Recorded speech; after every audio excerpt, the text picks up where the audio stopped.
দর্শক, বিএনপির ভারপ্রাপ্ত চেয়ারম্যান 1965 সালের 20 নভেম্বর তিনি জন্মগ্রহণ করেছেন। আজ তার 61তম জন্মদিন উপলক্ষে সারা দেশে বিএনপি নেতাকর্মীরা এই দিনটিতে জমকালো আয়োজন না করে বিভিন্ন মানবিক কাজের মাধ্যমে কিন্তু এই দিনটিকে তারা পালন করছেন। এবং সেই দিক থেকে কিন্তু বিএনপির সিনিয়র যুগ্ম মহাসচিব রুহুল কবির রিজভীর একটি প্রেস রিলিজ ছিল, যথাযথ মানবিকভাবে এই দিনটিকে ভারপ্রাপ্ত চেয়ারম্যান পালন করতে চেয়েছেন। তো সেই দিক থেকে কিন্তু গাজীপুরের 3 আসনে যিনি বিএনপির মনোনয়ন পেয়েছেন এবং গাজীপুর জেলা বিএনপির সিনিয়র যুগ্ম আহ্বায়ক অধ্যাপক ডাক্তার এসএফ রফিকুল ইসলাম বাচ্চু, তিনি কিন্তু কিছুক্ষণ আগে এই পুকুরপাড় বাইতুল জামে মসজিদে মিলাদ করেছেন এবং এখানে যারা আপনার এতিম শিশু আছেন তাদেরকে নিয়ে কিন্তু এই মিলাদের কিন্তু অংশ নিয়েছেন এবং পাশাপাশি কিন্তু তাদেরকে কিন্তু খাবারের আয়োজন করা হয়েছে। আমরা একটু কথা বলতে চাই যে এখনকার বর্তমান রাজনীতিতে আপনাদের দলের চেয়ারম্যানের আসলে কতটা প্রয়োজন মনে করছেন আপনি? বাংলাদেশের রাজনীতি, বাংলাদেশের গণতন্ত্র পুনরুদ্ধারের রাজনীতি, স্বৈরাচার এবং ফ্যাসিবাদী শাসন থেকে দেশকে রক্ষা করার আন্দোলনে তারেক রহমান অপরিহার্য ছিলেন। আপনারা জানেন, বিগত 18টি বছর তিনি গণতন্ত্র পুনরুদ্ধার করার জন্য আন্দোলন করেছেন। আমাদের অসংখ্য নেতাকর্মী নিহত হয়েছেন, আমাদের অসংখ্য নেতাকর্মীকে হত্যা করা হয়েছে, গুম করা হয়েছে।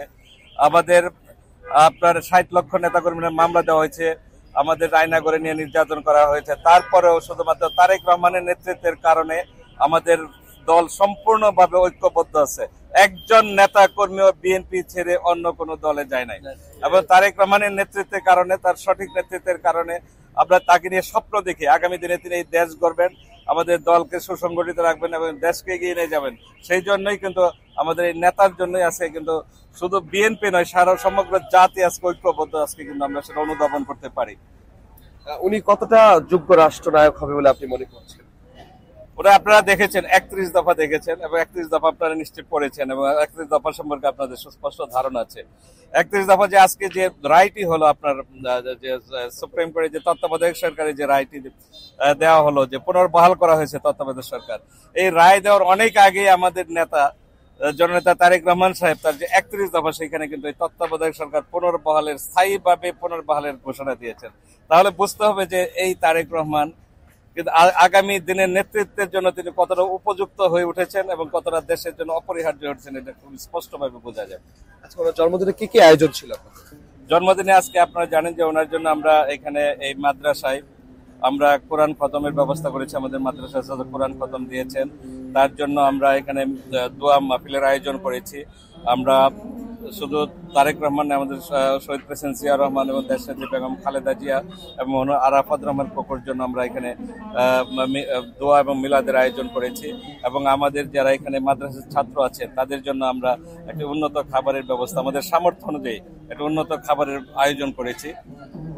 এটাই সম্পূর্ণ অনাড়ম্বরভাবে, আপনারা জানেন আমাদের প্রতি নির্দেশ হলো কোনো আড়ম্বর কোনো অনুষ্ঠান করা যাবে না, সেই জন্য আমরা সম্পূর্ণ অনাড়ম্বরভাবে আপনারা জানেন আমাদের প্রতি নির্দেশ হলো কোনো আড়ম্বর কোনো অনুষ্ঠান করা যাবে না, সেই জন্য আমরা সম্পূর্ণ অনাড়ম্বরভাবে আমরা এই দোয়া মাহফিলের আয়োজন এবং আমাদের মাদ্রাসায় অনেক এতিম ছাত্র আছেন তাদের জন্য খাবারের আয়োজন করেছি।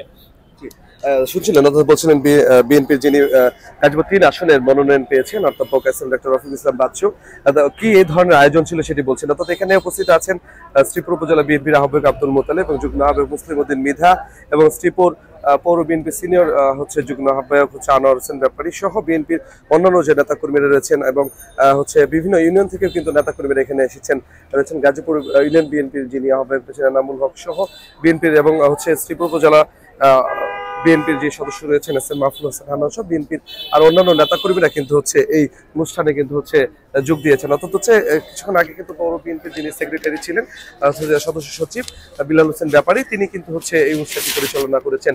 তো এরপরে কিন্তু আসলে এতিম শিশুদের যে খাবারের আয়োজন তারা রেখেছেন। এ ছিল আমার কাছে সর্বশেষ।